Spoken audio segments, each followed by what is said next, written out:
भारत के संविधान का निर्माण किस प्रकार किया गया, वर्णन कीजिए।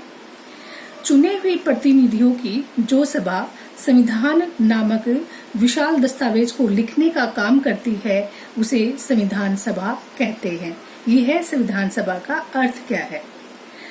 भारतीय संविधान सभा का चुनाव किस प्रकार किया गया। भारतीय संविधान सभा के लिए जुलाई 1946 में चुनाव हुए थे। इस चुनाव में संविधान सभा के 389 सदस्यों को चुना गया। इनमें से कुछ नेता थे doctor Rajendra Prasad, Sardar Patel, doctor Shyama Prasad Mukherjee, Frank Anthony, doctor Bhimrao Ambedkar, Maulana Abul Kalam Azad, Pandit Jawaharlal Nehru, doctor Rajendra Prasad संविधान सभा के अध्यक्ष थे। डॉक्टर जो भीमराव अंबेडकर है उन्होंने संविधान के निर्माण में अपनी अहम भूमिका निभाई, जिसके कारण उनके इस योगदान को आज भी याद किया जाता है। संविधान सभा की पहली बैठक 1946 को हुई थी। इसके बाद देश दो हिस्सों में बट गया, भारत और पाकिस्तान। संविधान सभा की भी दो बंटवारे हो गए और उसमें भारत की जो संविधान सभा और पाकिस्तान की संविधान सभा बट गई थी, उसमें जो सदस्य थे उनकी संख्या भी कम हो गई और भारतीय संविधान लिखने वाली सभा में 299 सदस्य रह गए। उसके बाद प्रारूप कमेटी की नियुक्ति की गई और संविधान सभा का निर्माण किया गया। संविधान का प्रारूप तैयार करने के लिए एक प्रारूप समिति की नियुक्ति की गई। प्रारूप समिति के अध्यक्ष डॉक्टर भीमराव अंबेडकर थे। उन्होंने चर्चा के लिए एक प्रारूप संविधान बनाया। संविधान के प्रारूप की प्रत्येक धारा पर कई दौरों में चर्चा हुई। 2000 से अधिक संशोधनों पर विचार हुआ।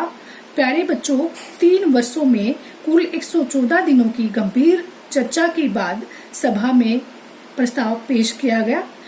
उस सभा में पेश हर प्रस्ताव, हर शब्द और वहां कही गई हर बात को रिकॉर्ड किया गया और संभाल कर रखा गया।